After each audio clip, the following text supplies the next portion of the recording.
ನಮಸ್ಕಾರ. ನಿನ್ನೆ ಬೆಳಗಾವಿಯ ಚಳಿಗಾಲ ಅಧಿವೇಶನದ ಕೊನೆಯ ದಿನ. ಅಲ್ಲಿ ನಡೆದಂಥ ಘಟನೆ ಅತ್ಯಂತ ದುರದೃಷ್ಟಕರವಾದದ್ದು. ಒಬ್ಬ MLC, ಜವಾಬ್ದಾರಿ ಇರುವಂಥ ಒಬ್ಬ ವ್ಯಕ್ತಿ, ಸಂವಿಧಾನಿಕವಾದಂಥ ಒಬ್ಬ ವ್ಯಕ್ತಿಗೆ ಕಾನೂನು ಬಾಹಿರವಾಗಿ, ಅಲ್ಲಿ ಯಾವುದೇ ಕಾನೂನನ್ನು ಪಾಲಿಸಿಲ್ಲ. ಗವರ್ನರ್ ಅವರಿಗೆ ಪರ್ಮಿಷನ್ ಕಳಿಸ್ಬೇಕು, ಅದನ್ನೂ ಮಾಡಿಲ್ಲ. ಅಲ್ಲಿಯ ಸಭಾಪತಿಗಳಿಗೆ ಅನುಮತಿ ಕೇಳಬೇಕು, ಅದನ್ನೂ ಮಾಡಿಲ್ಲ. ಮತ್ತು ಇವರು CT ರವಿಯವರು MLC ಅವರು ಬಹಳ ಸ್ಪಷ್ಟವಾಗಿ ಹೇಳ್ತಾ ಇದ್ದಾರೆ, ನಾನು ಆ ಶಬ್ದವನ್ನು ಬಳಸಿಲ್ಲ ಅನ್ನುವಂಥದ್ದು ಹೇಳ್ತಾ ಇದ್ದಾರೆ.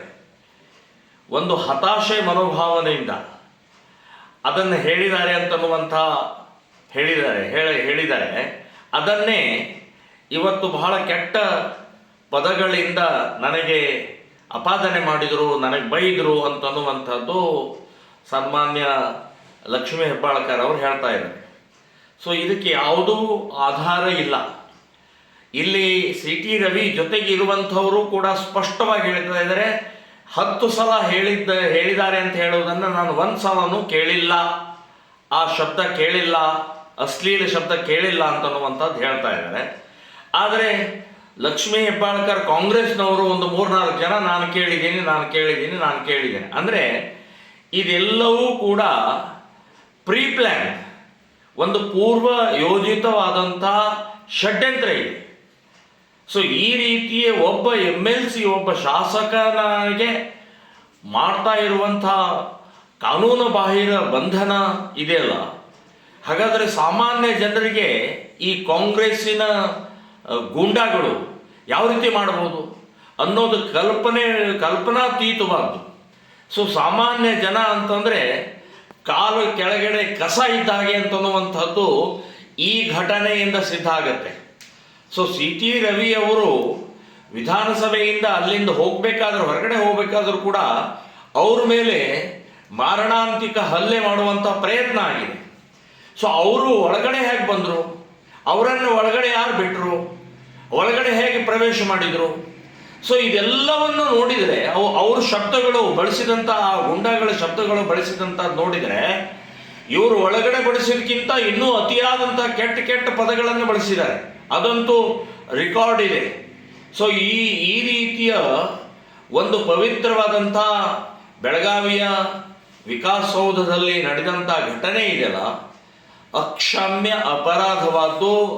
ಇಡೀ ಕರ್ನಾಟಕದ ಜನ ತಲೆ ತಗ್ಗಿಸುವಂಥ ಒಂದು ಪ್ರಕ್ರಿಯೆ ಆಗಿದೆ. ಕಾಂಗ್ರೆಸ್ಸಿನ ಹೇಗೆ ಏನೇನು ಮಾಡುತ್ತೆ ಅಂತ ಅನ್ನೋದಕ್ಕೆ ಇದೊಂದು ಜ್ವಲಂತ ಉದಾಹರಣೆ ಇದೆ.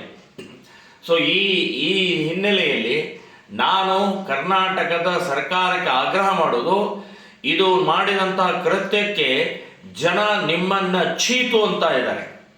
ಒಬ್ಬ MLCಗೆ ಈ ರೀತಿ ನಡ್ಕೊಳ್ತಾರೆ, ಇನ್ನು ಸಾಮಾನ್ಯ ಜನರ ಕಥೆ ಏನು ಅನ್ನುವಂಥ ದೊಡ್ಡ ಪ್ರಶ್ನೆ ಸಾಮಾನ್ಯ ಜನರ ಮುಂದೆ ನಿಂತಿದೆ.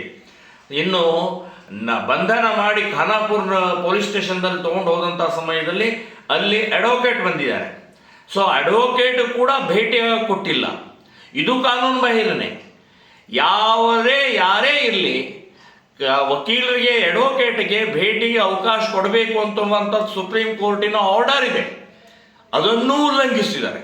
ಅಂದರೆ ಇದೆಲ್ಲವೂ ಕೂಡ ಪೂರ್ವ ಯೋಜಿತವಾದಂಥ ಒಂದು ದೊಡ್ಡ ಷಡ್ಯಂತ್ರ ನಡೆದಿದೆ.